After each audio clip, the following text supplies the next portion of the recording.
Alright, we are live.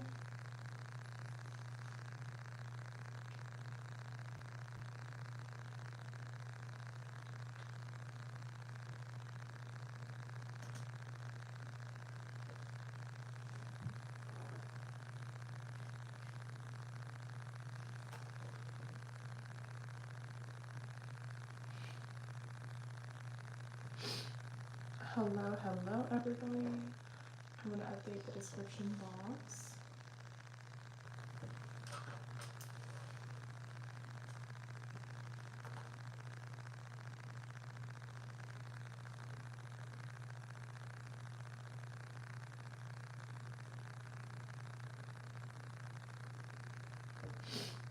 Alright, the description box is updated.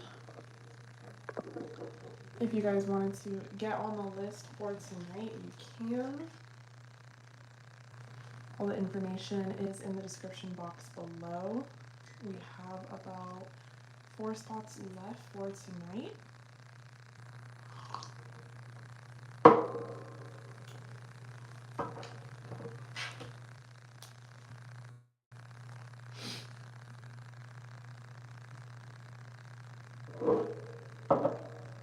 Hello, hello everybody. I'm gonna play some music.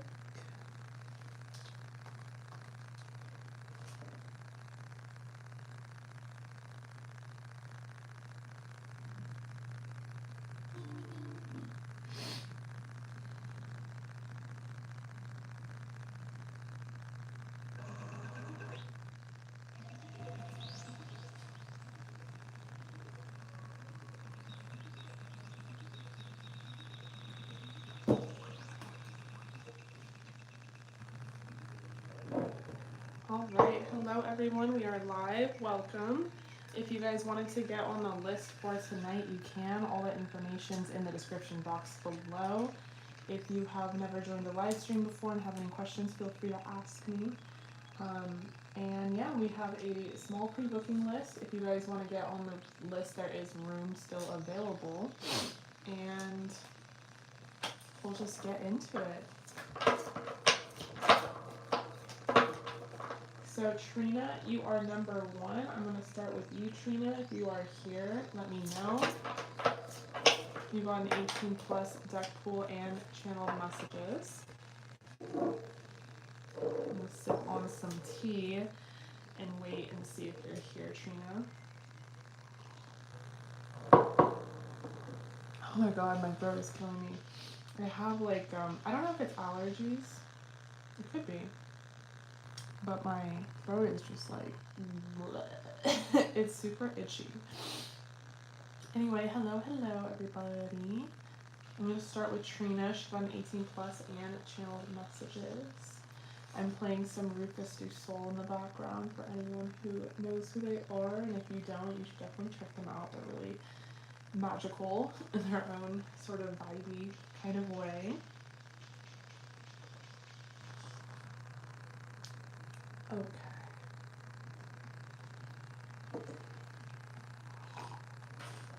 I have 4 spots left on the list for tonight. The tea is really helping my throat, actually. Okay, so Trina, you are number 1. You got an 18 plus deck pool and channeled messages. Let's read your thing. So Bradford ignored you the whole weekend. You texted him asking about his birthday plans and he never replied. Ugh, I don't like that. You're like asking about his birthday. What the fuck? Then I see on his story that he was at a baseball game and in the bar with some of our friends, and then he posted a video of Hunter, so she was there. And if you remember, Hunter is the girl who went to the concert with us and thought me and Bradford were dating and in love, and now she's coming around more and they're talking. Fucking Hunter. Anyways, our mutual friend said that wasn't for his birthday, but I still wasn't even invited. It's not even about my feelings for him anymore. I just feel like I'm being replaced. But his birthday is this Wednesday, the 27th, so now our mutual friend is asking me to help them plan something for his birthday. So now I'm planning his birthday for this weekend, but it feels like he doesn't even want me there. Okay. I guess my question is, what's going to happen next with us? Are things going to get better even as friends? Oh, Trina. That's such a ridiculously tough situation, because, like, what an asshole. Or he's acting like an asshole. Alright, let's see.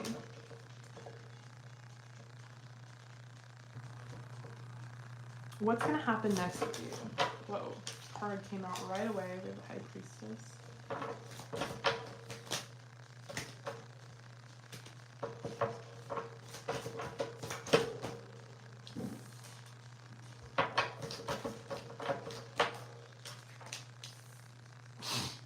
Knight of Pentacles.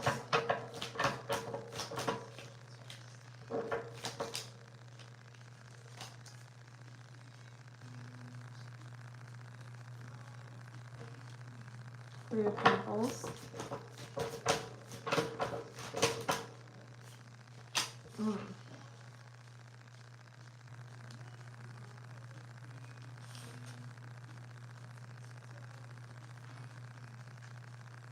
Three of Swords in reverse. Hangman in reverse. The Wheel. Chariot. Okay. So, I definitely feel like this is a very complicated situation. Okay, so to start, I really feel like, okay, so you even said it in the thing, you're like, am I being replaced? I think intuitively you know that you're not being replaced, and I don't think he's trying to involve you in some sort of third party situation where you're like being replaced, or you're the other girl, or the other girl is the other girl. Like, he's not trying to do that. I think he's trying to, like, maybe ignore you or end things with you before he begins. Does it sound static?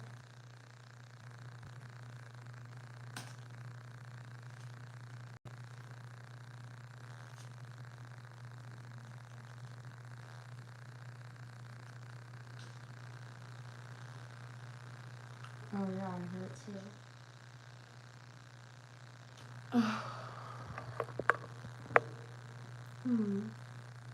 I don't know what that is. YouTube has been just really getting on my nerves with the live streams. I don't know what that is. YouTube has been just.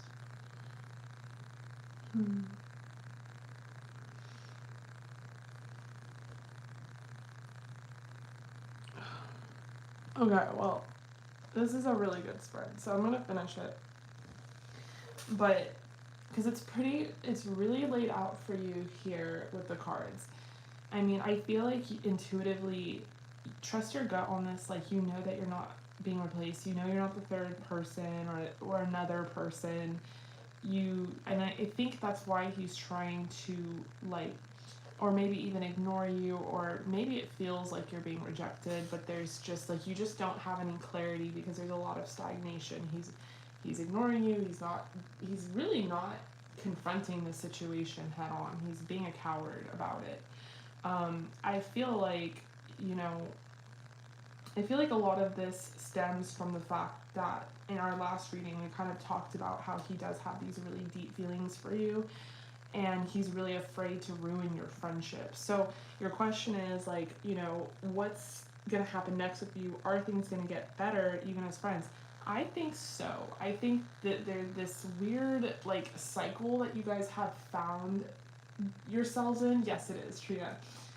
Hi, by the way. This weird sort of cycle you found yourself in is going to end, and something else is going to begin again. I really feel like he wants to come back as friends and in solidarity, and might even be really appreciative of, this party that you're throwing with your friends, your mutual friends. I just kind of get the vibe that he's really being, just a coward. Like he just like doesn't know how to focus on one thing or another, let alone both. And so he's kind of like ignoring you, but his intention, his real intention is to like make sure that you are, you know, not another person, not a replacement, not feeling rejected. Like I really feel like he just wants to save the friendship or where you guys were at before all of this.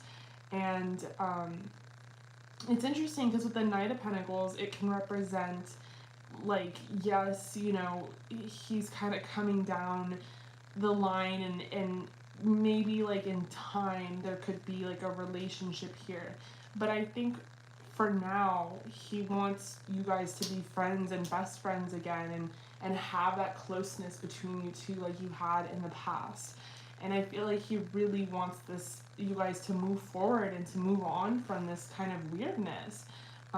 So yeah, I feel like there's just this energy of like, I think both of you want to like at this point move forward and leave shit behind.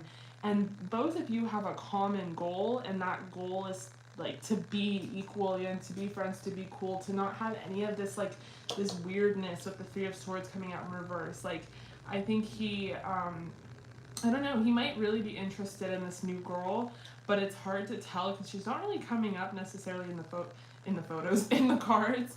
And I feel like with the wheel here, it actually kind of represents how special you are to him, which is something we talked about in the last reading and how he really feels for you.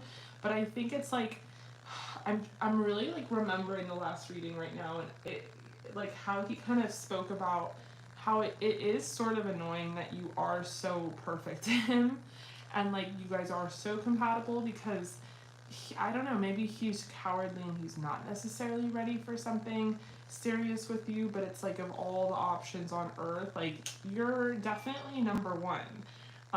So I know that he is just sort of feeling like, I don't know, it's like he's trying to move past this kind of weirdness that wasn't like weirdness because of you two or because of you and you admitting your feelings, but weirdness because there's something about you guys moving things in the direction of a relationship triggered something within him where he realized like, oh shit, like, you know, I'm not ready for something serious. And Trina is like something serious material. Fill in the blank. Whether it's he's already thinking like, you know, you're wifey, you're this, you're that. And if she's an Aries and he's a Taurus, it ain't gonna last, sis. It's just not gonna last. He's gonna bore the shit out of her. But anyway, but like the point is, I feel like he just, something about the connection turning over into something that's not platonic and more romantic triggered him into realizing like he doesn't have his shit together in the way that he'd want it to be in order for you guys to like actually have a relationship. In fact, he felt like he would destroy the friendship that you started with, you know? So like if you got into a relationship and he somehow hurt you, he would have felt like, oh, I just fucked this whole friendship, which he truly, truly values. And then, you know, psychoanalyzing him as a Taurus is more important to him than some fling or thing with some girl he's like seeing right now. And this friendship that you guys have that he wants you guys to go back to get back to again in the future, it doesn't mean that something can't happen between you two, but for some reason right now it's, I don't, you know, maybe it's bad timing, or maybe it's just he's being stupid, like honestly. And who knows, like maybe it will kind of take just being his friend again and backing off energetically for him to realize like what he just did. So we have passion. I definitely feel like he is, and we say that word very loosely, I think, in this community, like what is passion really? But I think it's just like he's not trying to lose you like on any level. Like he legitimately loves you as a friend, as a person, and he doesn't want to fuck that up. And I think he really wants to, you know, come back towards you in that way. And I feel like with the make the effort card, you know, you might see him start to make more effort, because right now he's being very like stagnant and ignoring your text and not talking to you, and he's just not making like any decision, whether it's towards friendship or towards this, and like it has you questioning everything. The make the effort oracle card coming out can be for both of you. Like maybe it's saying to you, definitely do the party, and then it's saying for him that he's gonna see that gesture and he's gonna realize that he needs to make more effort towards, you know, this friendship. So we have trust. I think trust is coming out, and trusting that everything's gonna be okay with you guys.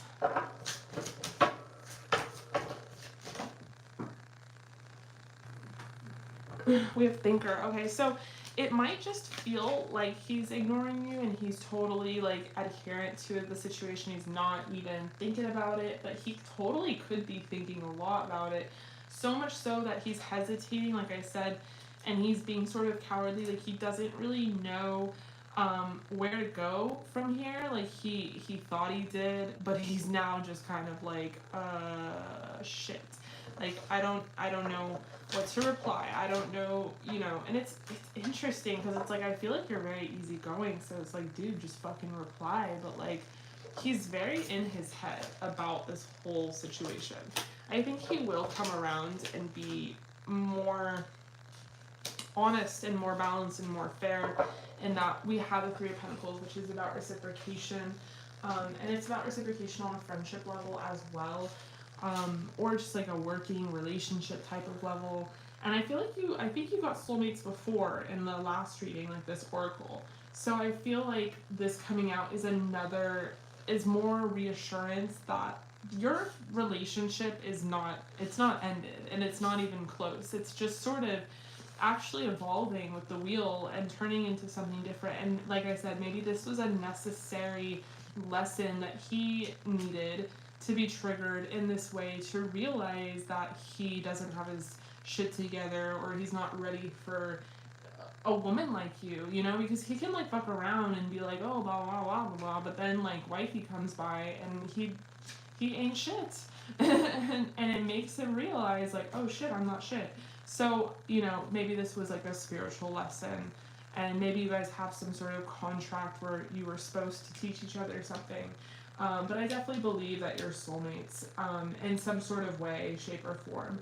And I feel like with the Wheel and the Knight of Pentacles and the Chariot, this is far from over. So I definitely think you'll go back to what you had as friends. And then, like I said, I don't see a reason why this couldn't manifest into something more serious later down the line. But you know, for whatever reason right now, I guess he's just viewing this as bad timing.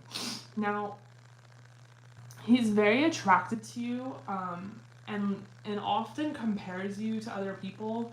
And I don't want to say that in like he's like comparing you in a negative way. It's almost like he looks at other people and he's like, oh, she's not Trina, or she doesn't have like this feature that you have, or and it's like he sees you as at the peak, at the very top, as like the one and only, and has a tough time finding people that match up to your level. What's ironic about that is he can't even like get to your level, because that's the whole fucking problem in the situation. But for some reason he still does that. He has like this wiring or this programming in his head where he like, no matter what female comes into his life, he, you know, compares her to you like she's not Trina, basically. So, and I think that started with the fact that you guys have the friendship, and he knows what you're about, and like you have that chemistry, you have a lot in common, like you guys have history, you guys make each other laugh. So it's like anyone coming into his life now, like after the fact, after you, is gonna have a tougher time impressing him. And I think that's another thing that he's like learning and realizing from this whole affair that's gone down. So this is interesting. Let's see what he has to say. We're gonna do his channeled messages. But yeah, he's very, very attracted to you. So if you were kind of wondering about that, it has nothing to do with attraction, and there's something about you being upside down or just laying like like this, I feel like. Okay. Oh my gosh, my throat is so itchy. Alright, so let's do some channel messages. I'm going to take a sip of tea.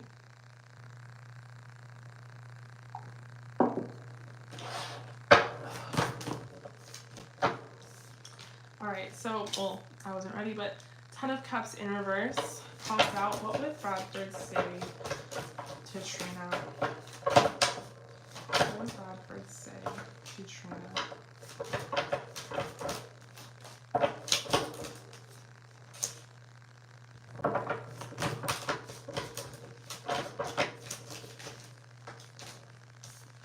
We have the 9 of Wands in reverse.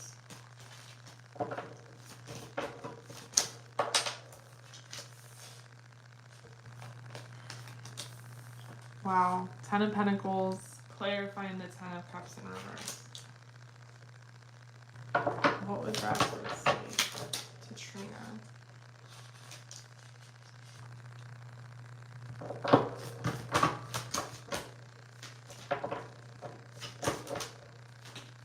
I absolutely hate this, and I absolutely hate that I like almost made the situation worse by not knowing what to say or what to do. I am so like frozen and just I don't even know what to do moving forward because I'm so afraid of losing you completely from my life, or saying the wrong thing and making the wrong move and having you get mad at me and like just not want to be in my life anymore. And I feel like I've lost, like I would have lost if you know, leave. It feels like I would lose like a big part of my life, and like, you know, you just know me so well, and I want to like text you and I want to like tell you just like in a novel, in a paragraph, all the things that I'm thinking and feeling, and I just fucking don't know how to do it. And every time I try, I end up deleting the message. I just backspace, like I'll like type out this whole thing and I think I'm gonna send it to you and then I don't. And I don't know what my problem is. I know that I want to be friends and I don't want to not be friends, and that scares the shit out of me. And honestly, I just haven't thought about anything else, and it's like been exhausting. I want to like come back as who we were and work this out, but I'm just so afraid that you're gonna be like unhappy with me, like, or you're gonna feel some sort of like competition towards the person that I'm seeing while I'm your friend. Like if we try to have this friendship again, I don't know, or I'm gonna feel competitive towards maybe the people that you end up bringing around then after, and it just is like this messy situation that I just want to move past and, you know, leave it there, like leave it in the past. I don't want to not be friends. That's not the alternative, because I know that I would miss you and I would constantly think about you and all the fun things that we've done together and all the memories that we've shared. But I just know that like I truly think of you as the world, and I would want to give more of my effort towards this connection developing into something romantic. I just don't know how to. And I'm realizing things about myself that I'm not that good at just letting go or putting my heart out there or being vulnerable. I'm not good at just going blindly towards something and taking a leap of faith. Like I'm not good at that. Like I have to like plan things, and I didn't see this coming, and I didn't know what to do once you confessed these feelings to me. I know that it made me feel good and it made me happy, and I thought about, you know, our life and what it would be like together, and it felt like in the moment that it could work. You're just this kind and genuine and just beautiful person, and I've been knowing that you're just the sweetest friend, and I feel like you're very understanding and we have like a really good time together, but I don't know if I could have like really, I don't know, been the lover that you're looking for. Maybe I have too many expectations for myself. I don't know, it's very unclear because I don't even know how to think about the whole situation. I just know that not talking to you feels fucked up and I don't like it, and I'm afraid to talk to you at this point because I've been ignoring the situation and not confronting it head on and leaving you kind of to the side. Now I think you're pissed at me, which you have every reason to be, and I'm afraid that if I talk to you now, you're gonna cut me off because that's kind of what I deserve. So I'm just keeping to myself because I really don't know what to do, but I really hope that I don't lose you as a friend. Oh. Alright, so that was very telling. That was your channeled messages from Bradford. Oh my gosh. Alright, love, I really hope that resonated. I love you, Trina. That was such an interesting situation that you're going through. I hope that you rewinded a little bit because I started like kind of 5 minutes or so before you logged on. But I love you and I appreciate you, and I really hope that resonated. Thank you so much for joining me live. And Sheen, you can ask 2 questions if you'd like.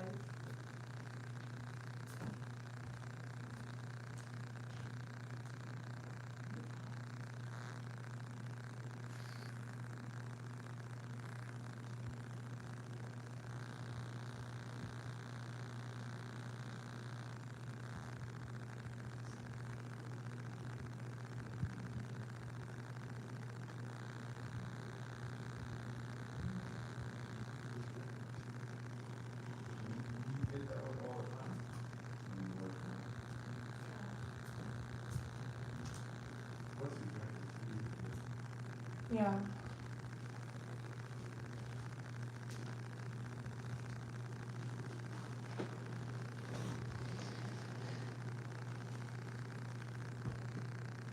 I love you, Trina. I'm so glad.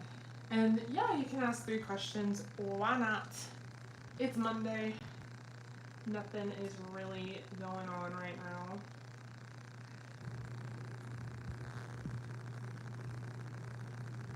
My throat is all itchy and like I got super hot, like sweaty, and I was like, oh shit, am I getting sick? But I think I'm okay. False alarm.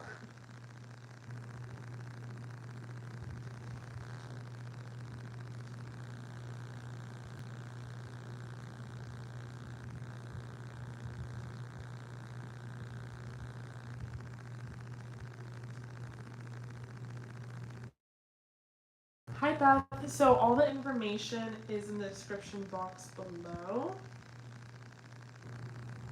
If you have any questions, feel free to let me know. We have a few spots left for tonight.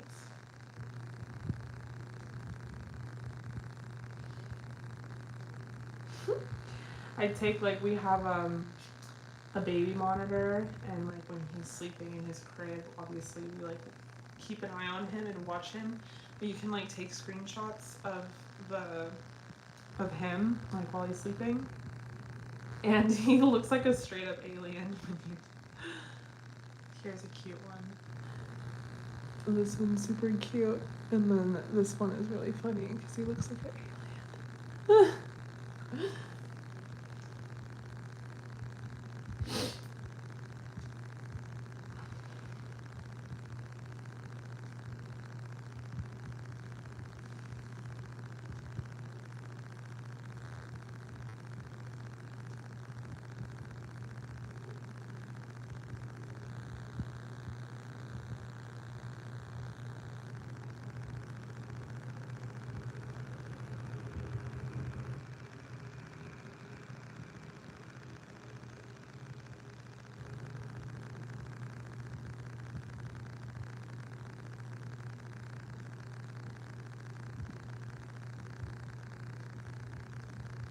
That is our alien.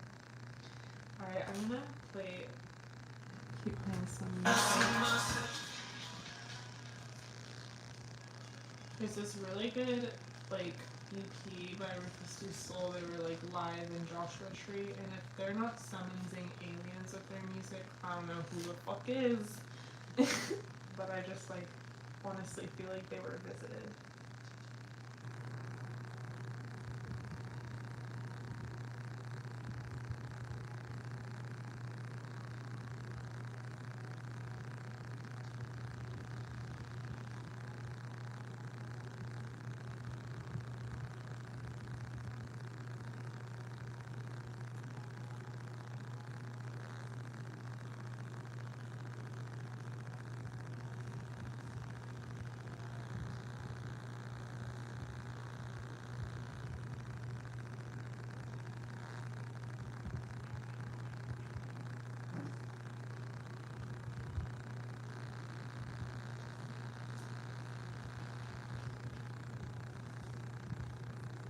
So the Oracle channeled is just like what I have pre-written, like on my cards. Honestly, a lot of them are sexual, and then channeled messages is like I literally can use a whole tarot deck and channel. So, alright, Beth.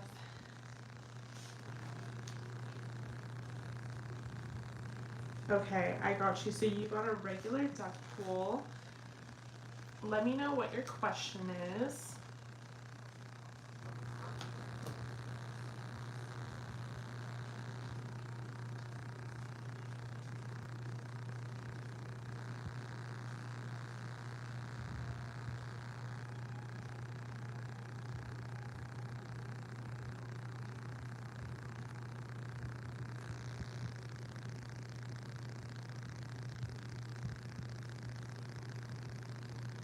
I got you, Alicia.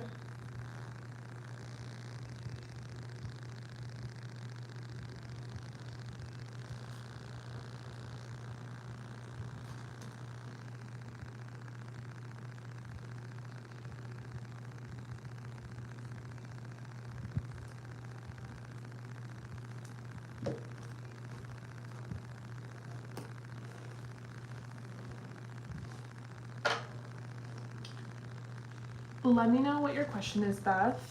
And mediumship is it's a channeling, like an in-depth channeling. So I can channel your person, or I can have spirit channeled, or your spirit guides, and we can give you good advice, things like that. I use mediumship for a lot of clients who want to connect to a past loved one, someone that they want to speak to.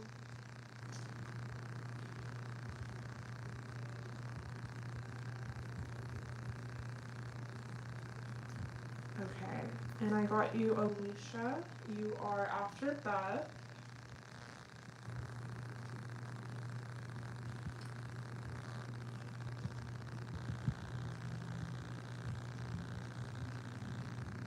And you got an 18 plus. Alright, you guys, I have 2 spots left for tonight. 2 spots left. Alright, Beth, so you are hoping to manifest a life partner, and you're 48 and single. So we got a regular deck pool. Let's see what's going on. And Sheen, I got you. You are after Alicia, she is after Beth. Okay. That regular deck pool, what? I'm like not even ready. Knight of Swords popped up. You're hoping to manifest a life partner, and let's see what's in store for you. We have the High Priestess. Immediately with this card, I think of divination, which is what we're doing, some tarot, and I also think of candle magic. And I would recommend candle magic to anybody trying to manifest a person, because it's something that I use so much in my life, and I've seen just a major transformation. There's a lot of obvious work that has to be done when trying to manifest anything, whether it's a life partner or job or money, you know. So that goes without saying. And usually the work that's involved in manifesting a life partner has to do with healing, whether it's childhood wounds or patterns or healing things within yourself or feeling more confident. For some people, it's as simple as just learning to receive. And, you know, maybe you're always the giver, the healer, the person that gives all your energy to someone else, and you're not very good at getting it back. So I would definitely try some candle magic, definitely continue on with tarot, but with the High Priestess, you might feel like you have this kind of inkling that you're very close to this person, this soulmate that you are trying to manifest. Like intuitively, it could feel like you already know them or you've been knowing them.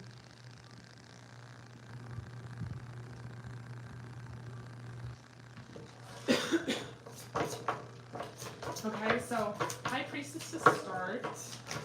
Woo. Holy moly. Anna, I got you as well.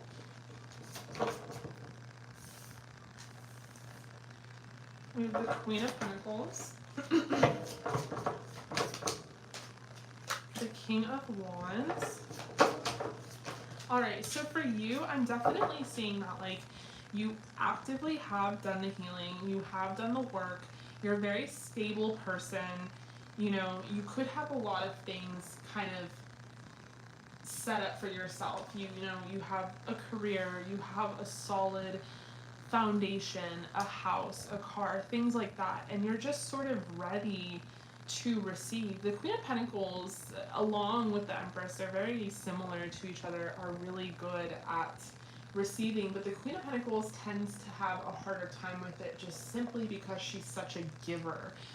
She's constantly giving to other people that it feels uncomfortable to take, that she doesn't even know how to like get something as small as like someone gives you like a free chocolate or something, and it becomes this energy where she's constantly the one who is giving and not taking, and to the universe that kind of energy reflects in that if they gave you your soulmate, you wouldn't even know how to receive them. Some people would self-sabotage, some people would run away from the situation, or some people wouldn't even recognize that this person is flirting with you. We have the King of Wands popping out, so in Aries, Leo, Sagittarius, this future person could definitely be. I feel like this person is going to be very flirtatious, very confident, and very sexual. I feel like up front they would probably try to get to know you and talk to you, and it might even like make you nervous. And you might not know how to handle the situation with the Hanged Man in reverse, because it's one of those situations where the Queen of Pentacles is like, she kind of looks behind her like, who are you talking to? Are you talking to me? Like me, of all people. It's almost baffling or hard to believe that someone has picked you out of the crowd and is like, yeah, I'm talking to you, you're beautiful. And so it's understanding that within yourself and having the confidence to recognize the situation when it occurs, when there's like a sexy man who, you know, tends to be very extroverted, confident, overzealous even, and he kind of like comes into your life and says some things. It's like, oh, like, do you take that opportunity or do you fumble? Do you not allow it to expand because of not knowing how to receive? So we have the Two of Cups clarifying the Queen of Pentacles. I feel like you're definitely ready for love, ready for a partner, ready for friendship. That is not the question. Like, I definitely see that you want to manifest a life partner, and I definitely see that you're ready for it. And I feel like you're going to manifest someone who you could possibly work with, or they could be very work-oriented, goal-oriented. This could be someone that is a friend or a friend from the past. I'm not really necessarily seeing a past thing with the Page of Wands. I'm seeing something very new, but it could be that they end up being a friend before they end up being anything else. Like, it stems from a friendship.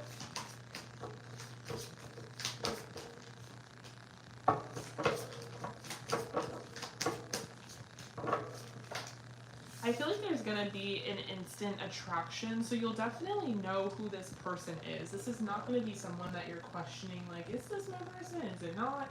And having to get like a tarot card reading on. This is the kind of person where you're gonna know up front, just upon meeting them, like, yep, this is exactly who I've been looking for. This is my life partner, and I do feel like that is mutual. I feel like they will have that same attraction back, and there will be that kind of love language, that unspokenness between you two that will allow sparks to fly. But I think there will also be a beautiful equality in that you guys build some sort of friendship first, and that might be your MO, that might be your thing. If you want to move slower, you might want to build with this person, get to know them first by building some sort of trust. My suggestion to you would definitely be, like I said, magic, along with, you know, real reality things, real work, but candle magic specifically. And writing a list of like the qualities you want in this person so that it's almost like being very specific with the universe. Like, I want this, show this to me. I mean, like, why not? Who says? It's this very interesting taboo thing where we kind of like assume we can't ask for things, or we can't wish for things unless it's our birthday, or we can't like write things as specific as like what I want on a list unless it's like to Santa. And that's not necessarily the case. Like, if you have high standards, fine, write it all down. And your perfect person, you know, it will shuffle the dice and hopefully they roll out. But we have the Queen of Cups here, and, you know, I see you as someone who might be a little different than the person that you're manifesting. Like, this might be someone that you know, you guys are kind of opposites, like opposites that attract. And I feel like it's because you're a very like sweet, sensual, stable person, and I feel like this person will be very fiery. I think they'll be sweet as well, but fiery, passionate, romantic. They're gonna be the type of person that tries to shove you in the ocean when it's too cold and you're like trying to go in slowly. And that's just the kind of dynamic that you guys are going to have. It's going to be very different from one another, but it's going to be perfect, like a puzzle piece that just fits in with each other. We have engagement, so this could definitely lead to a marriage, but I think engagement is coming out here because it says your love life is ascending to a higher level of commitment, meaning there's things happening right now with the universe and it's starting to unfold. So make your intentions very clear. We have trust. The situation is calling for you to have faith. Now we start with the High Priestess and we end with the Queen of Cups, and this tells me that you're more intuitive than you believe about yourself, and therefore you're more magical too. You can ask for things, you have guides definitely very close by around you, and you just need to be more specific and more, like I said, ask and receive, you know, be more intentional about what you want. The situation is calling for you to have faith. I do feel like you'll be meeting someone pretty soon. We have getting to know each other. So as you reveal your innermost selves to each other, your bond deepens. So getting to know each other comes out when it's, you know, a time and place where you might just literally be getting to know someone pretty soon. Stay confident, because confidence is a big key to attraction, and we have TikTok coming out because I feel like this is a matter of time until this truly manifests into your life. Alright, Beth, so I really hope that resonated. I hope that was ideal advice for you. Thank you so much for joining the live. I appreciate you, and I hope to see you again soon, and maybe you'll update me on your situation and tell me, you know, all about this person that came into your life, because I would love to hear all of that. Alright, so I am going to move on to the next person, which is Alicia.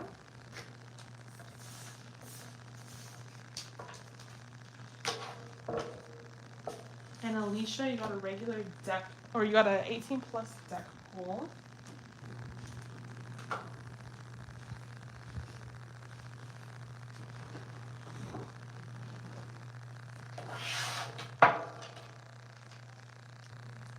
Alright, let me pull up your question.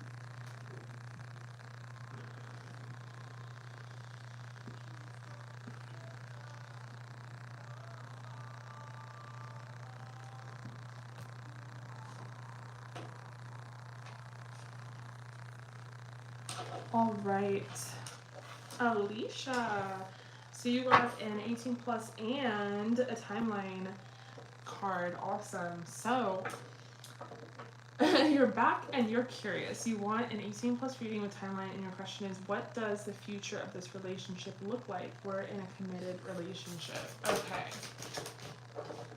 What does the future of this relationship look like for Alicia? We have the Sun to start, which is a beautiful start. The Nine of Pentacles. What does the future of this relationship look like for Alicia? We have the Eight of Wands, the High Priestess in reverse,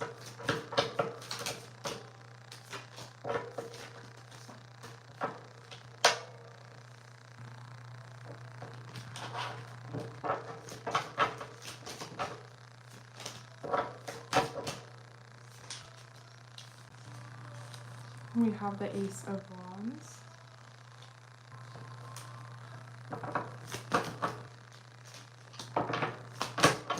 the Ace of Wands, the Ace of Pentacles, Two of Pentacles. Okay, interesting.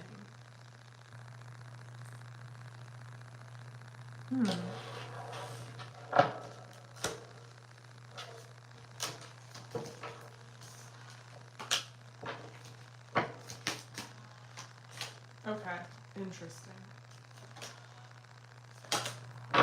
Alright, so immediately I was confused because everything is really good in the future for you both, and it seems like it's going to continue to deepen your connection with each other, deepen in the realm of maybe creating and starting a family, but also an upper echelon of commitment, so maybe like a marriage, a wedding, that kind of thing.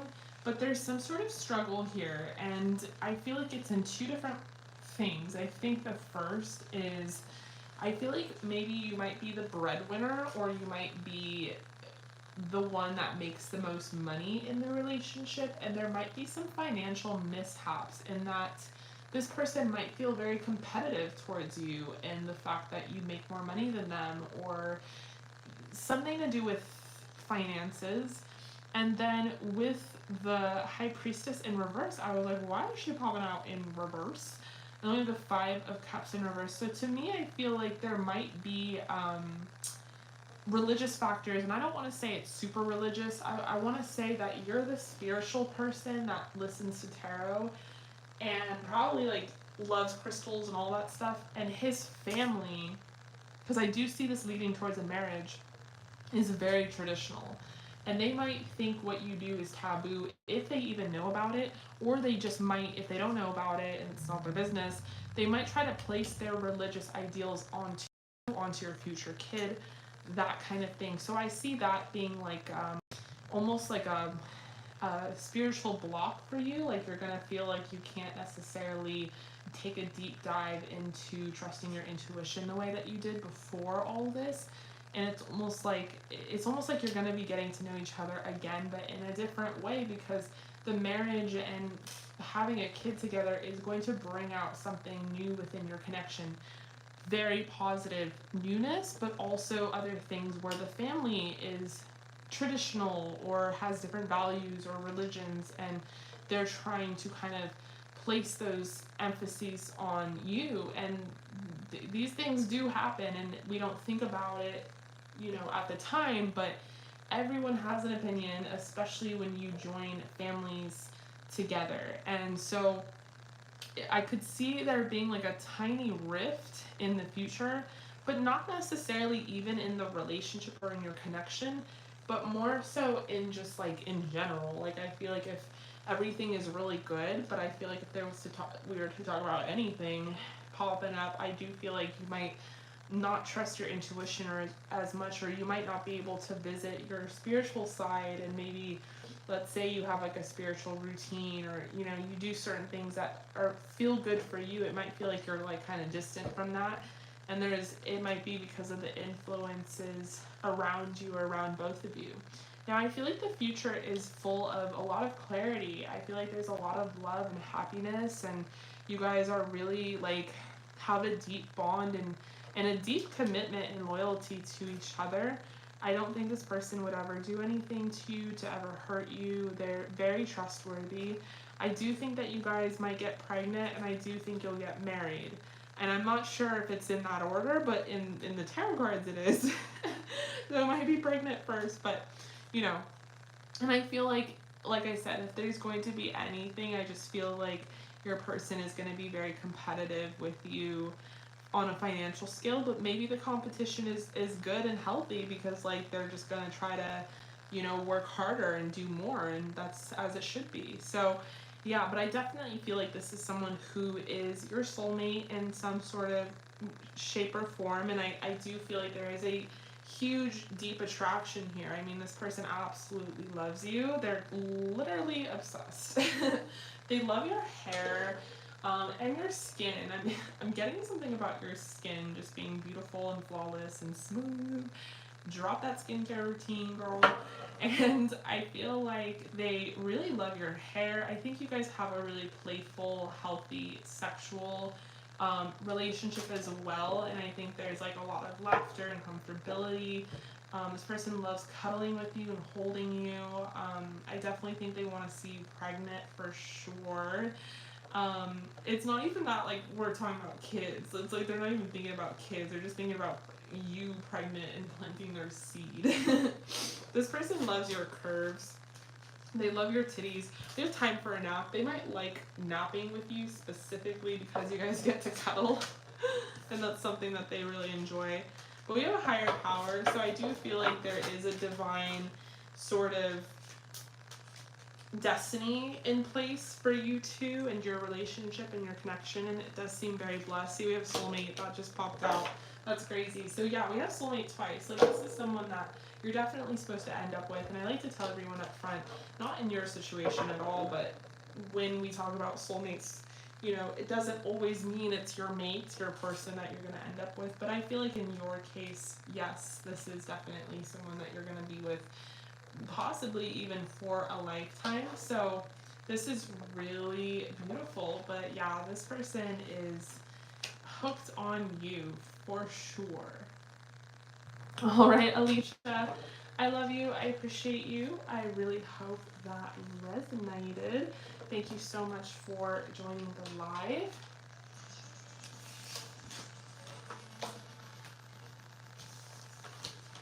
All right, I'm going to move on to the next person.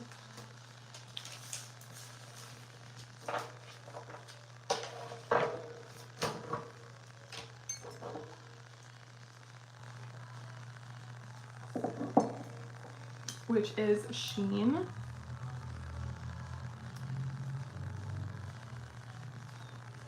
Okay. So you got a...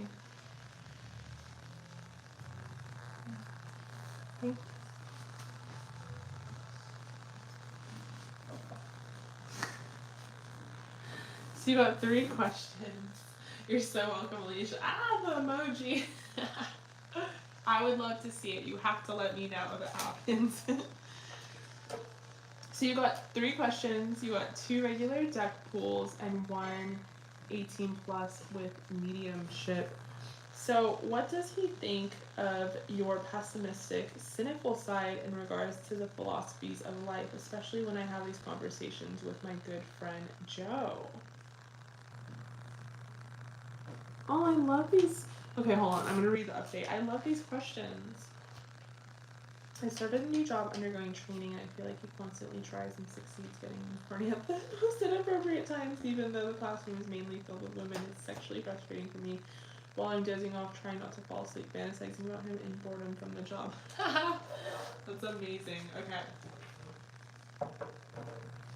So...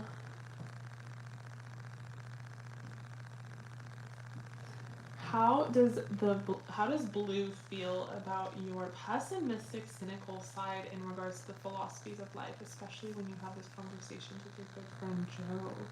Ooh, that's such a cool question. Okay.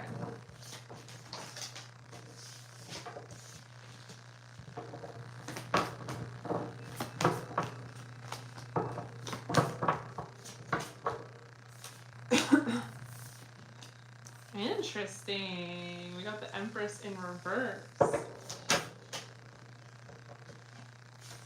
We have the Ace of Cups in reverse.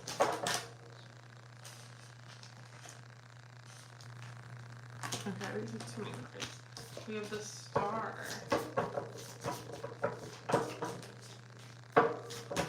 Immediately, what I get is he feels like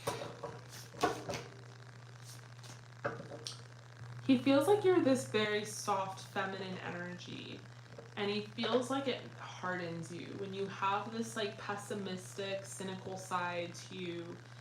He doesn't like it actually, because he wants to believe you in a role of femininity and submission.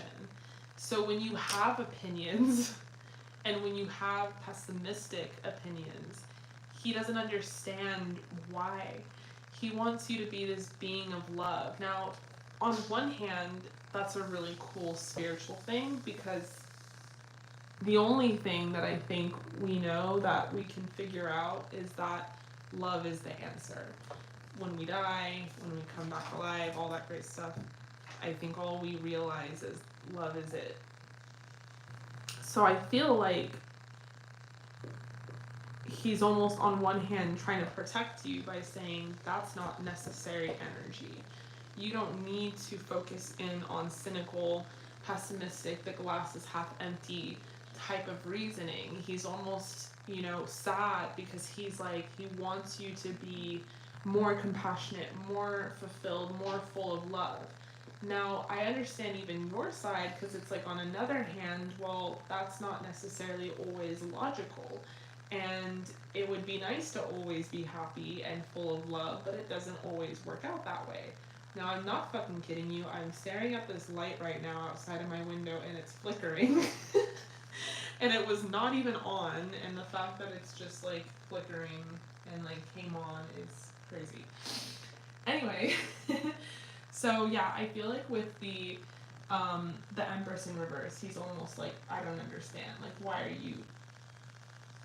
I can't stop looking at this light. Like, how is this even happening? And it's like, as I talk about him, it's just so funny. So with the Empress, he's almost like, why? You don't have to be this way. Like, oh my god, it turned off. Like, sorry, I'm so distracted.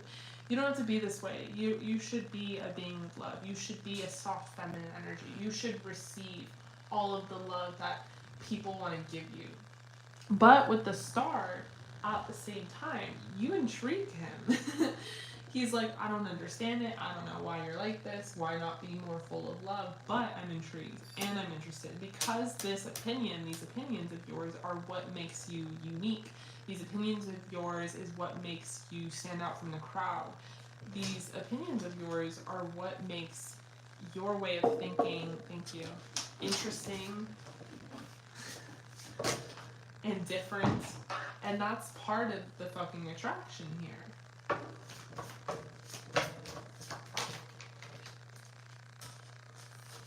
So we have the Eight of Cups in reverse. I feel like on one hand, he understands that this comes and stems from a place of, you, maybe, your past lives. And it stems from something deep in your soul. It's not necessarily just pivotal to this lifetime and to what you've gathered and experienced in this one lifetime. It could be from many, many different past lives that you've been this way and you think this way. And that's part of what makes you so alien, is that you definitely have an upper hand in how you think. And, on one hand, you are your own worst enemy because of it, and that's kind of how he feels. But on the other hand, he understands you. So it's really interesting, because he's never not been understanding of you. even if it was contradictory to his own values and understandings himself, I feel like he trusts that if you're a certain way, then there is a sense, a logic to it. And I feel like part of him feels responsible, that he can't just be your emperor, that he can't keep you soft. Because I think a very traditional, and then the lights are flickering, a very traditional man and how he thinks, and from what I've learned about him, wants to be, you know, and I'm not saying this is like pro-feminism, we're not talking necessarily about 2022, but a very traditional role is that he wants to somehow be the savior. He wants to somehow be the masculine. He wants to protect you from having to be hard, because I think in this day and age, women have become sassier and harder and more, you know, whatever it is, stronger, for really good reasons, but I think also for the fact that they haven't been able to rely on men. And maybe this is all divine and destined and good, and that's a bigger conversation for another time. But it's almost like he feels guilty that he couldn't keep you soft and only passive and only receiving, that you had to get into a role of doing, because the opposite of yang is yin. So he would have loved for you to constantly be in a receiving yin energy, but you're in a yang energy, which is a more masculine energy. It's where you have to do, because you can't, no one's going to do it for you, right? Because that's the age we live in. So it's like he almost feels guilty for the fact that you are, you know, talking to your friend, having these conversations, you're pessimistic, you're cynical, because it's like he wishes he could have, like, been the one to deal with all the bullshit, and it had not been you, to save your heart, to save your heart, that, you know, that I don't know what I'm trying to say. The Page of Cups, he almost wishes like your biggest mission in life could just be to focus in on creating beauty, creating art, creating things, being a creator. Being in the energy of creation. It seems to be the only thing that he wishes for you, but you couldn't have only done just that. And I know that you're an incredible artist too. So it's like he's definitely viewing you as an artist, and he's like, well, how can you be pessimistic and cynical in your philosophies of life if you see life through the lens of such beauty? You know, it's sort of like literally something he would say, like, you are an artist, you have this way of creating something, drawing it, painting it. How can you think things are ugly out there when you can take that ugly and make something beautiful? Yeah, and he sees that. I didn't even read the chat, I'm like now looking at it, and he sees that. It's like he sees that, and he appreciates it, and he honors it back. It's like, you know how they put their hands together in thanks after like karate or whatever.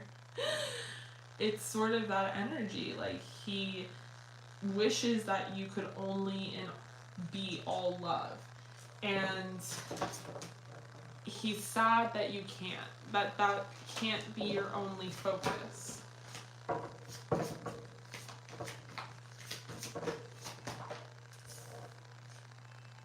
I think that he feels, it's like on one hand he's very excited for you to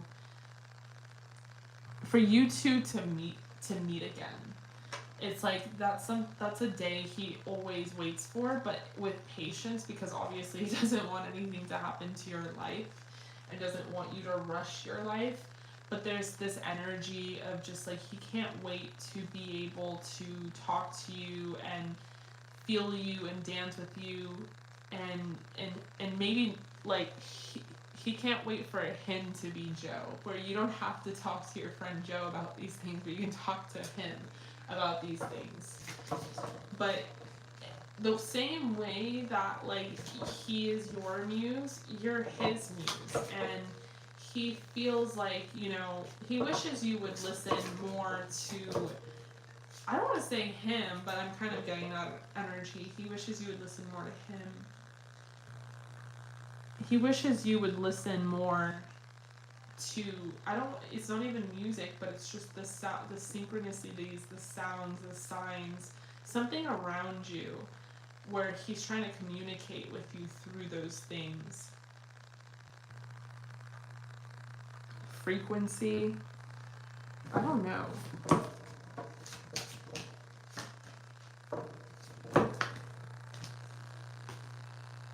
Okay, let's get another card so I can figure out what he's trying to say. Carry the Nine of Cups, and then the Six of Pentacles kept wanting to pop up. So yeah, he understands why you are the way you are, and he knows that it comes from many, many incarnations. It's imprinted on your soul, but he feels a responsibility to keep you away from just feeling pessimistic. He wants you to be an optimist. He wants to give as much attention, effort, and love and care as he can to make sure that you are happy and content, because he really feels like the key to life is love, and he doesn't know how you can achieve or receive that key if you feel like the glass is half empty. He really wants you to switch your mentality, sort of the energy that he wants you to continue, you know, painting and drawing and living and doing everything that makes you authentically you, because that's what makes you so special. But I feel like with the Nine of Cups and the Six of Pentacles, it's like he feels powerless because he, like I said, feels like it's too late. He wishes he could have protected you against a lot of this. But on the other hand, he wants to continue to make it his mission to protect you from a lot of this. He wants you to feel good. He wants you to feel happy. He doesn't want you to feel the feelings you feel that end up resulting in the pessimism or the cynicalism. So, yeah, it's sort of this energy, like he wants to continue being around you, obviously, and giving to you, whether it's like sending you things or like, you know, or trying to communicate with you. We have TikTok popping out. We have Poised. He sees you as someone who's so, you know, confident and beautiful, and the Empress, really, in the upright, the Empress and the Star together as this duo, and he wants you to feel feminine, and he wants you to receive, and he wants you to be in a yin energy. And with the TikTok card, I can't even say TikTok anymore, seriously, because it's like now the app. But with the TikTok card, it could even represent the app. I don't know.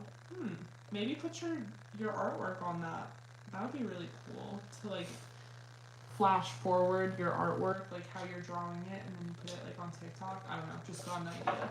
But it could even represent like he's been waiting for you, you know, and he's gonna continue waiting for you. And it feels like sometimes it is taking forever, but he will always continue to wait for you.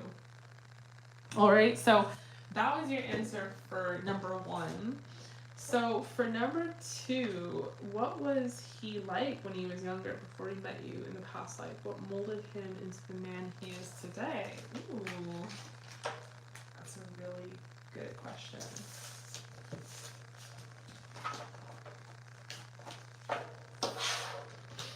What was Blue like when he was younger, before he met you in the past life? What molded him into the man he is today? Hi Samantha. So all the information's in the description box below. We're all booked up for tonight's live. But I will be going live again this week. A lot of people pre-book through my Instagram at Samantha James Tarot, or they'll pre-book on like a live session like right now that's all booked up.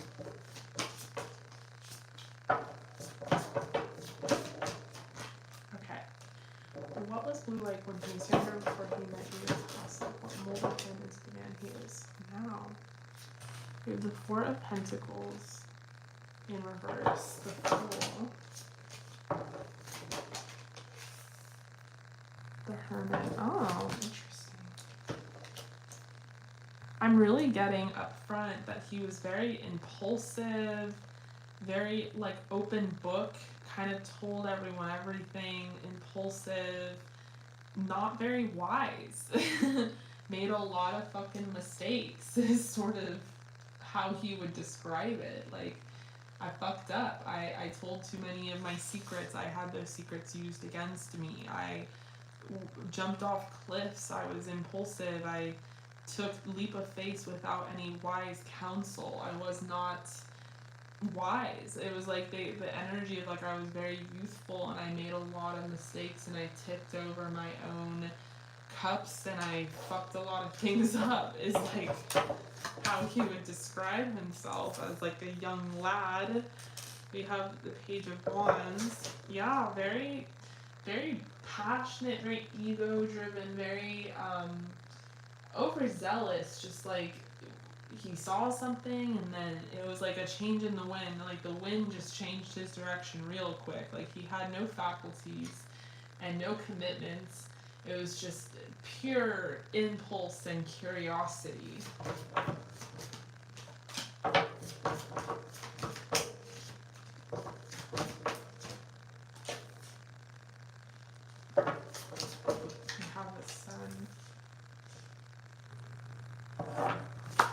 I think he would also say that he was happy living this way, that he was a young boy, and that's how young boys should live, that they should be rowdy and crazy and impulsive, and it shouldn't be a second thing, like, to think about.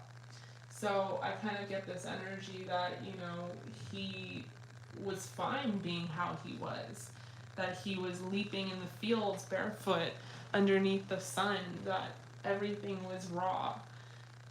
But I do feel like he needed to learn these lessons the hard way, because no one was going to tell him right from wrong. No one was going to lead him in any type of direction. He was definitely not going to sit down with Yoda and like listen to him as like a young Luke Skywalker. It just wasn't going to happen. So I feel like he would say that he needed to be immature. He needed to have growth, be a very discerning factor in his growth. With the King of Cups, I feel like, you know, it took him time to understand his own emotions. Maybe he was just kind of emotionally impulsive and he was very, very deep and had a lot of feelings, but was almost like his own worst enemy and didn't really understand how to channel those feelings or how to channel that energy. And again, that feeds and bleeds back into the fact that he was this sort of open book. He was very rowdy and kind of went wherever the wind blew him. But I think as he became older and, you know, tipped over his own cups and got hurt and got his knees scratched, he started to kind of learn from experience, I think he would say, to be who he is now. So he would describe himself as someone who learned to come to who he is now from experience. And it's interesting because who he is now is someone who's pretty reserved. And I would describe him as stable. And I would say that he does not take many chances. And I would say he's very wise. And I would say he's not that communicative. Like, he communicates, but I would say he definitely holds his tongue. So a lot of this is coming through in opposites, that he learned to be who he is now through literally just being the opposite of who he was or who he used to be. There is definitely a chance that he had some sort of mentor, and that mentor was a King of Cups type, someone who, I'm hearing drank a lot, something about alcohol or drinking a lot of alcohol, but that person led them towards, you know, understanding themselves better. We have round and round. I feel like he led himself in circles, kind of like a steam pot, someone who just had a lot of fire and a lot of water, which elementally creates steam. So I feel like he just kind of was at war with himself all the time and his emotions and his impulses.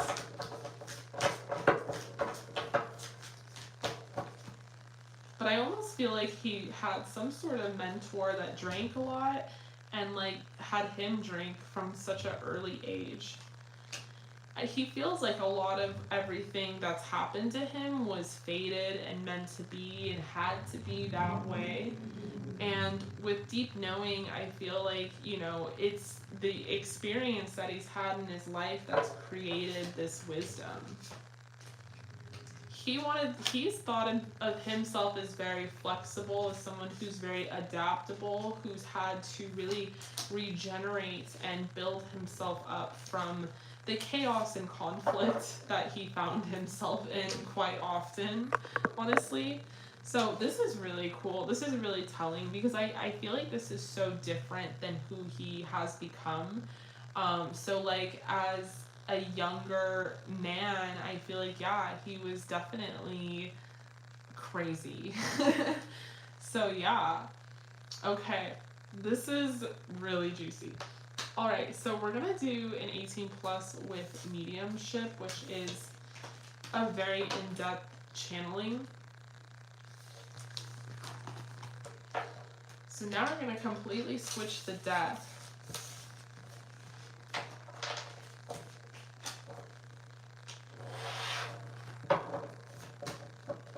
Yeah, I definitely feel that as well.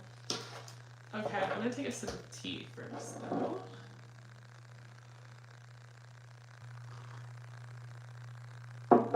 So, 18 plus with mediumship. How can you strengthen the relationship with blue to be a better partner? How can you strengthen a relationship with blue to be a better partner? Oh, we have the Ace of Cups starting. I feel like the Ace of Cups starting is like, you're already amazing. You're already great. Just having that big heart, enough of a heart as you do to even ask that kind of question is like something that really makes him feel blessed and lucky to know you and kind of have this involvement in your life. We have the Two of Pentacles, the Eight of Pentacles.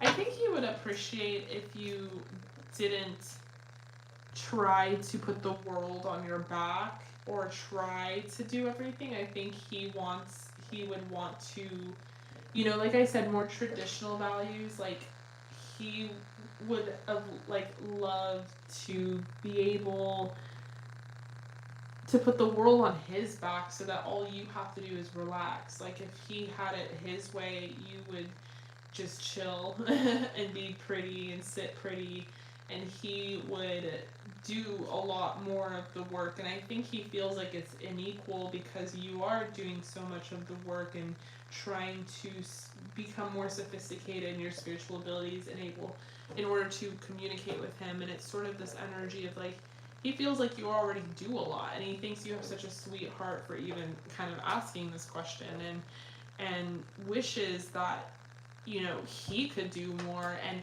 honestly, if you could do something for him, he's almost saying stop trying to do so much. Like, you don't have to do so much. Like, you're amazing. And he wants to do more. Like, he wishes he could be giving you flowers and making you coffee and like these material and real gestures that he can't do. So yeah, and it's like he feels trapped in that he can't actually perform these tasks.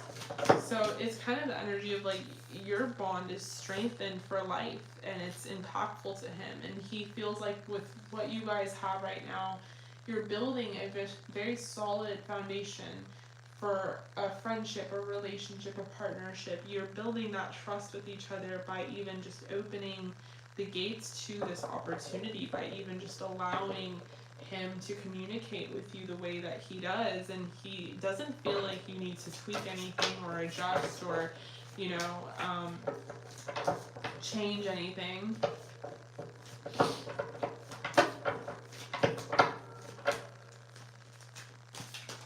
We have the King of Cups. Yeah, I mean, it's just like he really wishes and he adores you and loves you and really wishes that he could do more for you and like provide more for you, especially in an emotional sense. He feels like, you know, if he can do anything, it's spiritual and emotional, mental, but he feels like it's not enough, and that kind of, you know, he holds that inside of him and feels almost inadequate sometimes. Yeah, Five of Swords. It stresses him out that he's not able to really touch you and talk to you and provide for you. So this is really flipped from your question into like, he's definitely choosing the direction of this reading into more of like what he wishes he could do for you. Oh, yeah. He's definitely putting pressure on himself.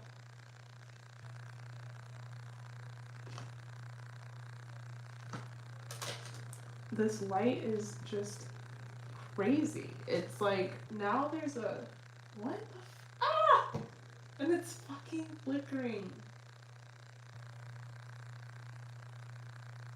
Like it stops and then I give it attention, like I look at it and then it like flickers, and it's not like a pattern, like it's been just weird different things going on with it, and then like it's like a white light and then this red light just popped up in it, like a dot. I don't know, I'm being crazy. But like every time like we intensely talk about him, I feel like, because it's just a normal light right now, not a big deal, and then it just, wow, then it just went off. Now I just sound crazy because I'm just verbalizing it and not showing you, but like, okay. I feel like you understand what I'm saying. This might happen to you a lot. Okay. Wow, that's so weird. That's so crazy. So yeah, with the Knight of Cups, I feel like, yeah, and then the candle is going crazy as well. Yeah, with the Knight of Cups, I feel like he's just wishes he could do more for you and feels kind of upset that he can't, and feels like there's always going to be this like distance between you two that doesn't allow him to truly, you know, love you the way that he wants to.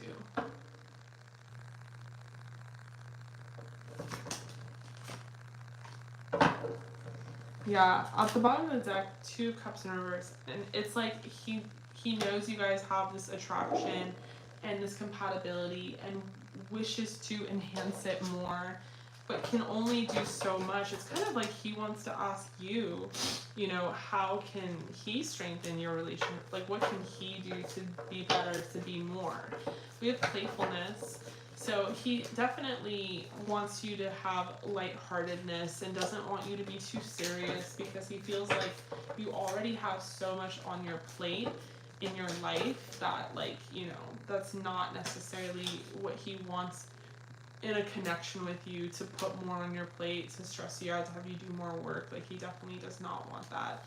He wishes to express his love more to you. He loves when you express your love to him. And he's just really enjoying the attraction that you guys have with one another. He feels very comfortable around you, obviously, but he loves that you feel comfortable around him. And especially like naked is sort of the energy, and wishes is wondering if you can feel when he's like behind your back is sort of what I'm getting. Like, if he like has ever like touched your back, or like the line of your back, or like has been behind your back, literally, like if you can feel that energy. And like sometimes your hair, like he'll try to like touch the sides of your hair, or like brush your hair a little bit. Yeah, definitely. And like I kind of like wishes he could, it's like when you're laying down in bed and you're like alone, he wishes you could feel him like trying to be on top of you, like kissing you, kind of like this, kind of like this as well, like but you're by yourself, like laying down in bed, and it's almost like he's trying to like kiss you and be with you, but he's not actually there. And he doesn't know why sometimes you're uncomfortable being like naked, but he loves to see you naked.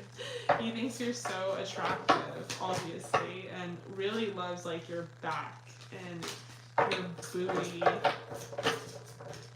He just thinks you're a very sensual, beautiful creature. We have co-create, we have peace. So yeah, he's like, just continue to be who you are and what you are. I feel like he feels like this partnership is, you know, as perfect as it can be, and feels like really this huge peace with you. So yeah, let's do your channel messages. Let's see what he would say to you.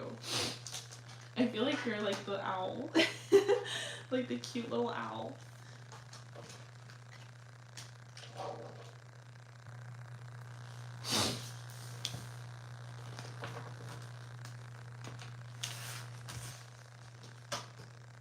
He really likes, like, I don't know if you ever like play with things in your hair, you try different hairstyles or accessories, or if you've ever put like flowers in your hair. For some reason he really likes that. Or even like have played around with different lingerie. Like I'm seeing it, like he loves you naked, but I'm seeing like thigh-high stockings are like a big turn on for him. Okay, what would he say to you? Oh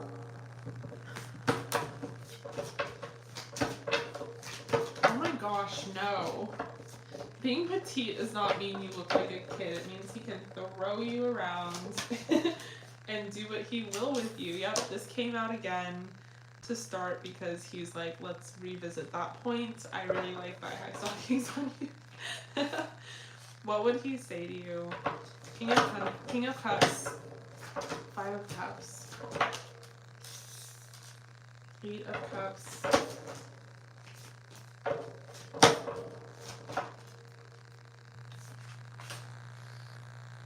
the 6 of Swords in reverse,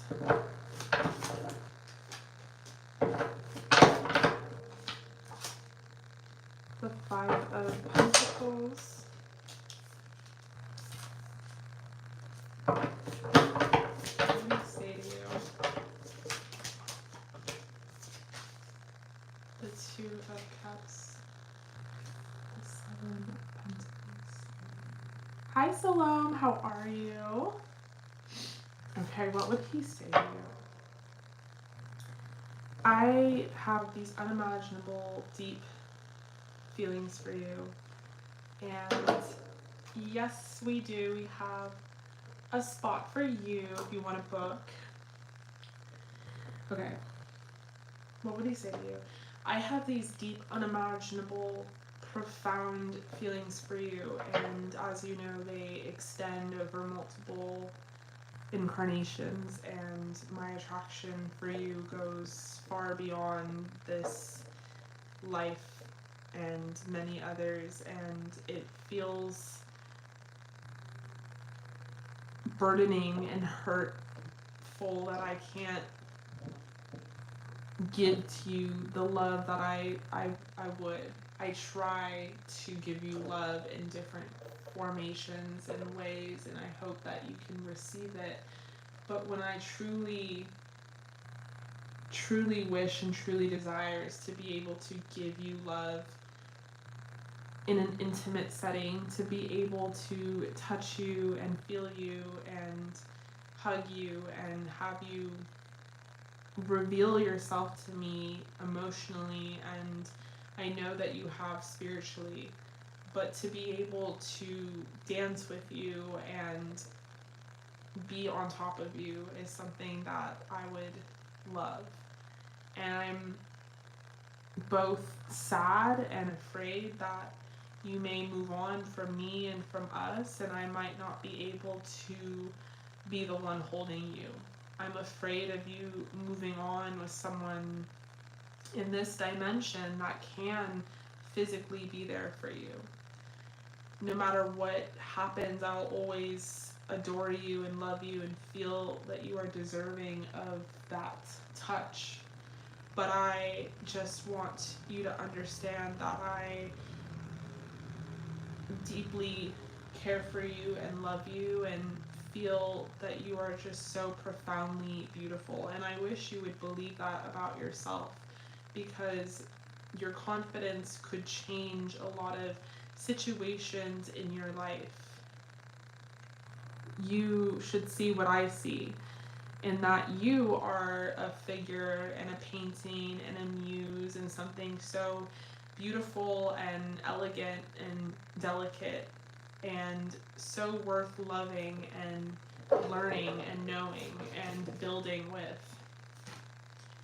I never want you to ever feel hurt or sadness or burdened by any of that pain that you feel when life throws you these difficult curveballs. All I wish for is fairness and just for you. All I wish is to send you strength and healing energy, because I know that you are a warrior as well, and that you can overcome so much yourself. And I know it might not always feel like you can, like a lot of the weight that you're given is almost impossible to bear, but I know you better sometimes than you know yourself. And I know that you know deep down inside, with your own gut and intuition, that you are capable of handling everything and anything that is thrown your way. You have such a beautiful, big, compassionate heart, and I love how you extend that energy to those around you. But I'm afraid and fearful that those people may be hurting you or depleting you of your energy and your resources. You deserve to put that energy and those resources towards no one but yourself. And I think you're smart enough to know and understand that. You're allowed to have people in your life so long as they reciprocate 50%. So people see who you are and what you have, and they think it's worth taking. But I disagree. I think that you are so beautiful and sexy that a lot of people unconsciously undermine you, and they don't understand that you are such a deep person and have such a higher calling as a soul than to put up with these placid and indistinguishable people. I'm grateful to know you, and I'm, lucky to have you understand me through your spirituality and your ability to connect. And without that channel, I wouldn't exist. And I'm deeply grateful that you found this way to join our lives together in this dimension, even though we frequent different vibrations. I'm intrigued by your ability to communicate not only with people here on Earth, but with me as well. And I'm pretty fucking turned on by it too. And I'm very committed to you. My focus is solely on you, and my attention is only for you. I know some things seem unclear, and there is sometimes a fog that separates us, but I don't mean to confuse you or make things muddled. I only want you to find a deeper understanding within yourself and within our connection. An understanding that will allow you to find joy and contentness from this lifestyle that you're living. As I've said before, and I'll say again, you're very smart, you're sharp, you're witty. Use that power for yourself, and you will understand how to create better situations for yourself that allow you to solely focus in on manifesting more wealth and more stability for your life, minus the codependencies of other people and their expectations of you. I am wildly attracted to you, and so are many other men that I've observed. And I have observed because I do keep an eye on you. I wish that things won't manifest into a relationship with others, but they may, and I can't possibly be angry at it simply because I agree with them. You're too special and too unique to let go. And I see a lot of people wanting to pursue you the way that I do.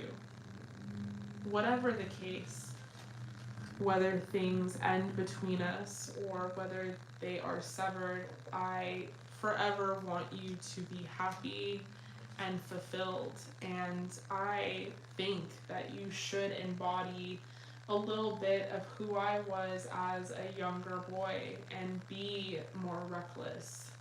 I think you are the opposite of me in that way. And sometimes I wish you would have the realization and the epiphany that I once had, but in opposite formation, that you should be crazy, that you should jump off cliffs, that you should piss people off and not always do the right thing, because you always do the right thing. And I feel sometimes that you feel trapped in your self, in your routine, in your life. You work very hard and you hope with your ambition to turn things over into a new energy and a new light. And I'm here with nothing but support for you and your choices. I want to protect and love you and guide you in the right direction so that you can achieve balance and prosperity, but I don't want you to miss out on life and making mistakes, which ultimately add to your experience as a soul, as a woman, as someone who will ultimately and inevitably achieve success in this way. I know that our destinies are bound to line up together, and in the meantime, I forever miss you. I know that we will meet again in the physical, but in the meantime, I don't want you to shun away all options of love and happiness, of having a family and having children. I'm protective over you, but I'm too protective over you for you to miss out on these key components of life. I want you to go out and meet people. Always understand that no one will ever love you like I do, but understand that you can have that intimacy and that love with another. Like I said before, I will always guide you in the right direction to make sure you found your perfect person. All right. So that was your mediumship from Blue. Thank you so much.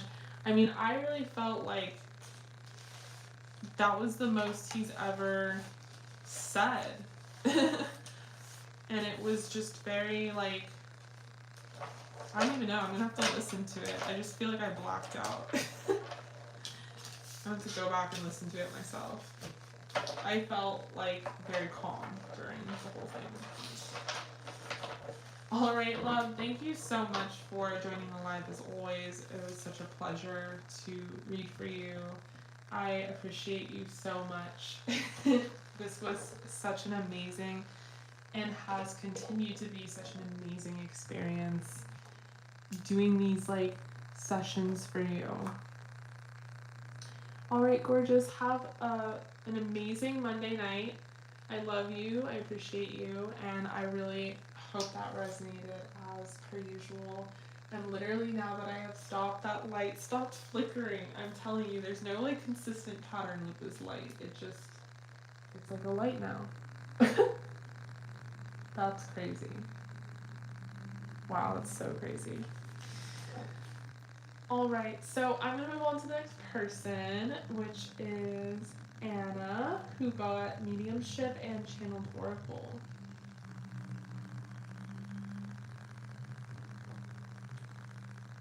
All right.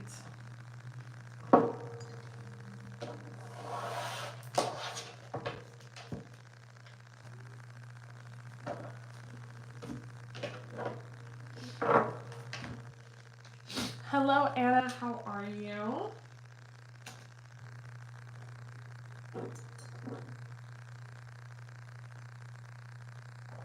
All right, we're gonna connect to your brother through mediumship and see if Frankie has anything that he wants to tell you. And we're gonna add some channeled oracle to it.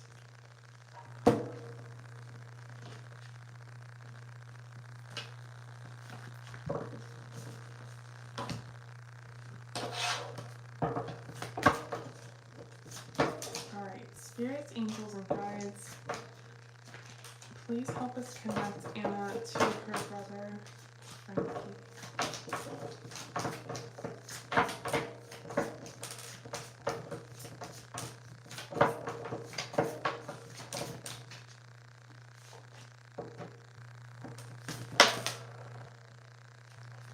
Does her brother have anything he wants to tell her?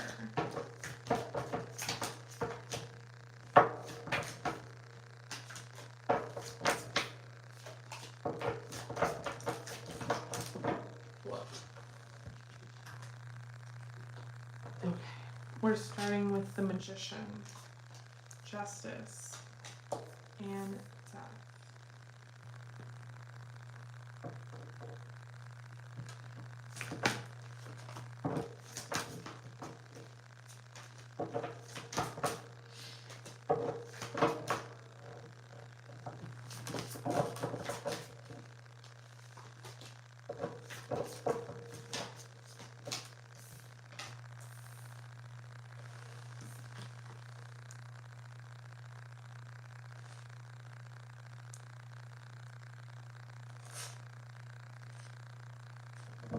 Okay, we have the Knight of Swords. He definitely has things he wants to tell you. Ten of Wands. So, Frankie, he passed away. How long ago? We have the Hierophant. We have the Three of Pentacles in reverse. Seven of Pentacles. There's a huge energy here of something that he wants to tell you, that he felt like it was unfair at the time how things went down.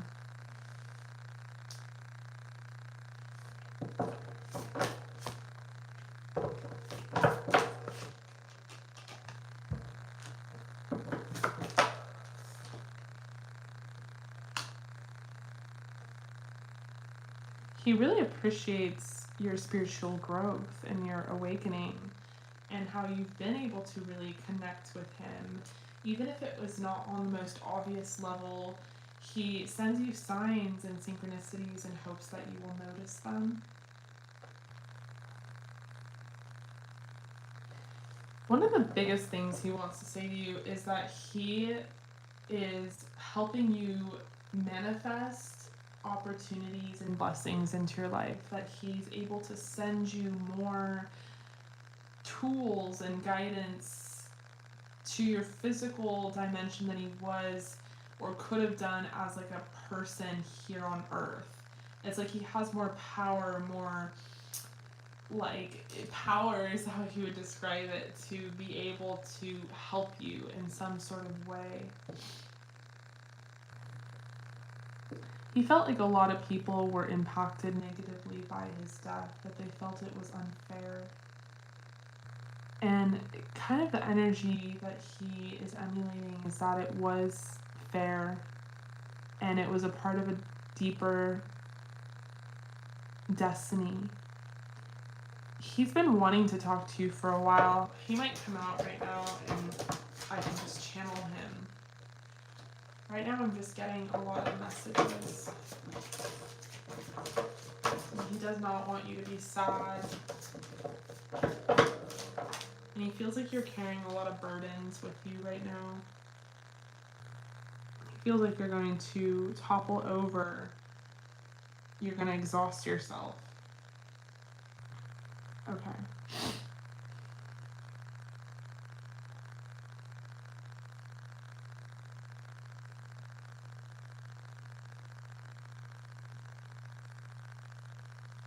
I feel like I have a lot more of a superpower up here as I'm able to like do things for you and give you things in a way that I never thought I could before. And to me, that is awesome. I think that, things are supposed to be this way. I feel like everything happened how it was supposed to. And it was almost transformative for everyone in the family. I've been wanting to talk to you specifically about all of the stress and all of the things that you're carrying on your back. Why? You don't need to do all that. I don't know why you constantly insist on doing so much. I like you when you are more stable, and I think you are better for it when you have a routine that involves something that allows you to give to yourself as well, because when you're constantly doing things for everyone, that's when things get really fucking crazy for you. And I really feel like you should probably not. But that's just my opinion. I think you definitely are such a giving and loving person, always have been. But I don't think people are being that fair towards you, especially when you're trying to get your life together and you have your own goals and you're trying to build things up for yourself. But I'm always here whenever you need someone to talk to, and I appreciate how spiritual you are, and tarot cards, that's cool. I mean, I feel like we can really connect now, and I can really speak to you. I try to send you things, songs and numbers, and I try to show you that I'm always nearby, that I never want you to be sad or stressed out to the point where you can't sleep, because I know that sometimes you have trouble sleeping. I wish I could just tell you up front that you're amazing, you're going to be successful, continue to do what you do in your art and all the things that make you happy, but I know you wouldn't believe me. I know that you think that the information I have is somehow wrong, but what I've always noticed and understand about you is that you're so giving and loving and beautiful, and I just think that the world reciprocates that. From what I've learned, I think the universe will give back what you give towards it, and I think you deserve all of that love and all that beauty right back. And I think you will find it. I know you'll find it. In fact, I just think you have a tough time understanding what's meant for you and what should be meant for others. Other people love to put burdens on you because they know that you'll accept them. But it's something that I think needs to end. All of the drama and all the bullshit, you're undeserving of it. You deserve better. And I know that it's hard for you to put your foot down, and it's hard for you to stand up for yourself. But I'm always right here backing you.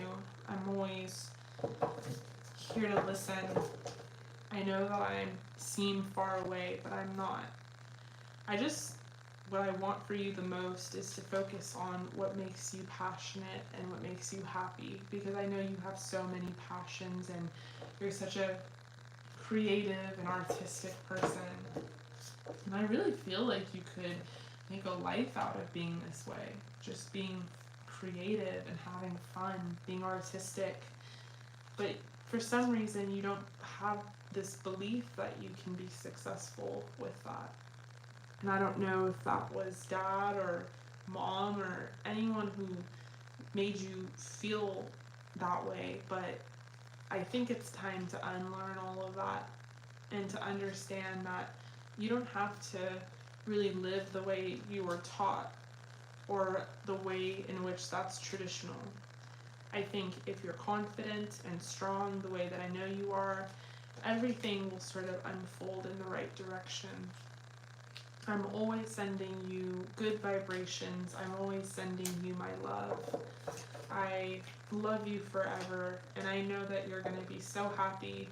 These are things that they tell me up here. I know things. I know things you don't know, and I know that you're going to be happy and you're going to have a beautiful life and children and a house and all these cool things, and hopefully like animals, because I wanted them to myself.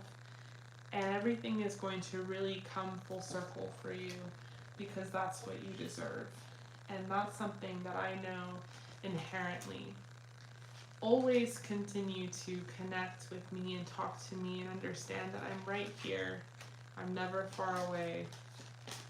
I appreciate you coming and talking to me now.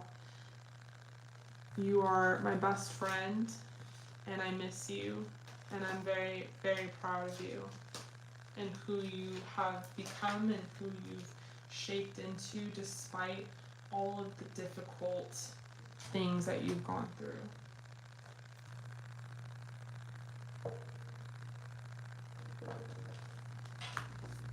That is what I have for you, Anna. Thank you so much for joining the live. I really appreciate you. I really hope that resonated. Let me pull some of these channeled oracles.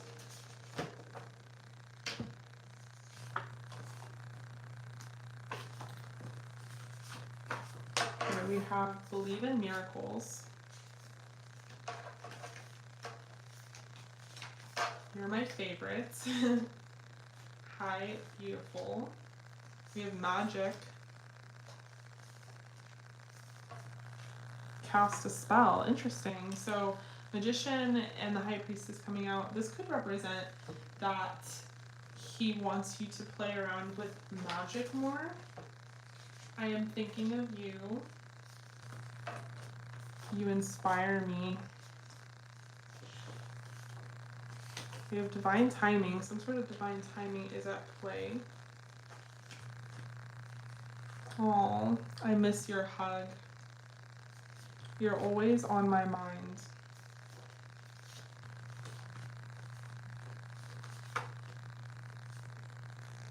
Can't picture myself without you. And intuition. So trust your intuition.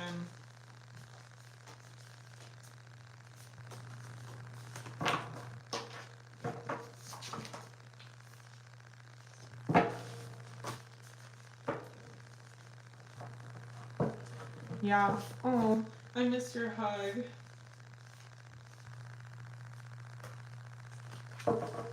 All right, so that's what I'm seeing for you.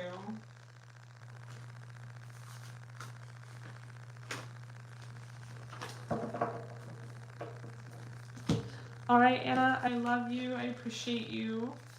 I really hope that resonated. Thank you so much for joining the live. I hope to see you again soon.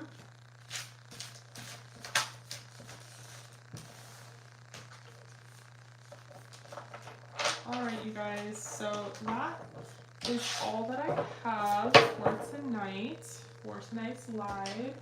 If you guys want to book in the future, you can. All that information is usually on my Instagram, my tarot Instagram, at Samantha James Tarot. And I usually announce when I'm going live, and some people pre-book so that they get a spot on the list. But in the meantime, stay safe and stay healthy. And I will see, oh, hold on, Salome.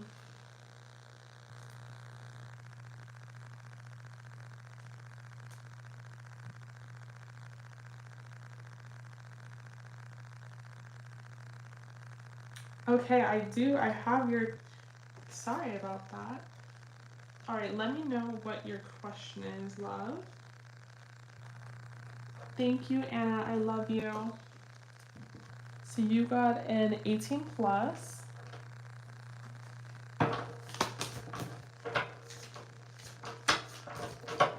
we have one more. Last but certainly not least.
Okay, so you got an 18 plus. What does your spirit want you to know about what my meeting with my future spouse will be like? First impressions. What does spirit want you to know about your meeting with your future spouse will be like?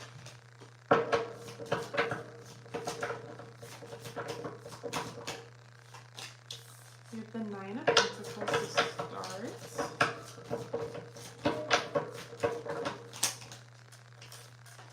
We have the 7 of Wands, the 6 of Pentacles,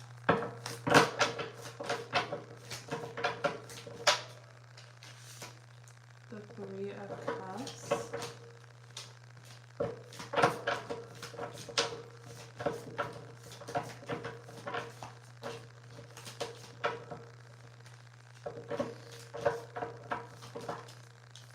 the King of Wands, the Knight of Cups. What does spirit know if you're meeting with your future spouse? First impressions. And the 6 of Cups in reverse. I feel like instantly there will be this crazy attraction and almost like a knowingness that you're gonna see them again. It's like if you have, like, you get a first date, or if you meet them, like, you for sure know that you're gonna see them a second, third, fourth time. Like, they're not going away anytime soon is sort of the energy. I feel like there might even be kind of a sense of, like, this person is my person. Like, I totally found them. 7 of Wands comes after 6, and it's like a feeling of like you won. Like, I feel like an absolute winner. This person could be a huge giver. There's someone who could be very materially sound and stable, and that they have a lot of resources, and they come up with really fun date ideas, or they're very, like, financially stable, so they're able to really give to you, or their love language is gift giving, I'm hearing. I feel like you guys are gonna have like a really good time. This is definitely gonna come with a very spicy honeymoon phase.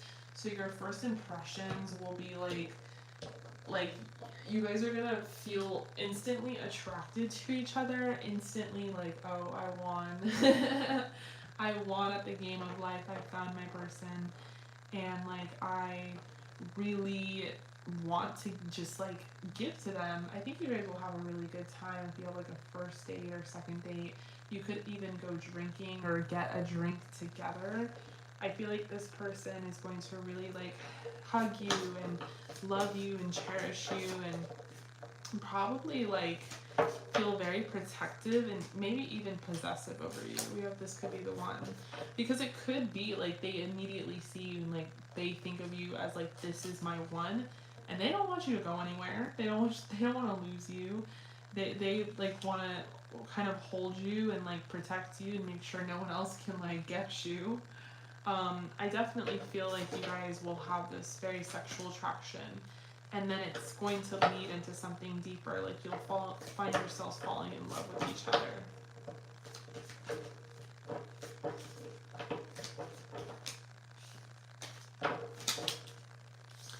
This person's going to be instantly attracted to your hair, and then there's a lot of things about you that will attract them. They're going to really love your hair.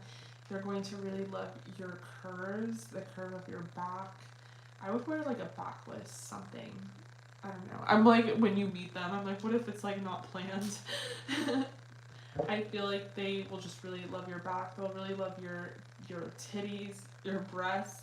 They're going to think that you're just like carved perfectly is how they're going to think of you, that you're just like their perfect person. They're going to really like your style as well, like how you dress and like how you accessorize what you wear. I want to clarify this Four of Cups. Yeah, I feel like this is going to like manifest into something much larger than you guys will even be able to really comprehend upon your first impression of each other. I feel like it's going to be so magnetic that it's going to be hard to even conceptualize upon meeting each other, like just exactly where this will go, because it is going to truly expand into something big where they are your future spouse and there is like these very profound, deep romantic feelings.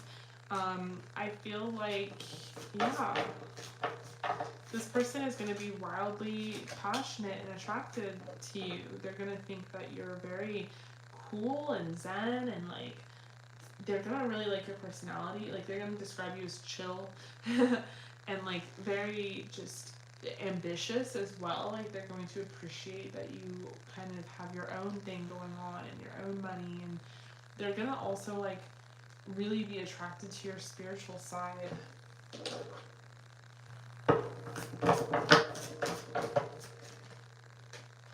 I think they're going to kind of be observing you and just really seeing you for like who you are, and they're going to kind of study you, but they're going to feel just this huge like attraction. And I think right away there's going to be this loyalty. Like I said, they're going to be very like obsessed and possessive over you. So it's like they're not going to be like exploring other options. They're going to be very focused in on you and what you're able to give and to them, and what they're able to give to you. And I think they're just going to be very set on like going down this road and being able to really like fall in love with each other. So yeah, I think you guys are gonna really hit it off, have like a really great time, and just immediately kind of know each other's roles in your life, in each other's lives. It's just going to make sense. It's going to fall into place. All right, love. So that is what I'm seeing for you. Thank you so much for joining the live. I'm so sorry I almost like didn't see your question, but I really hope that resonated. I love you. I appreciate you. Thank you everyone for tuning in and watching. If you guys want to book in the future, you can. All that information is on my on my Instagram at Samantha James Tarot. As you can tell, it's time for me to go to bed. But I love you guys, and I will see you guys in your next video or in my next live. Everyone have a really great Monday night.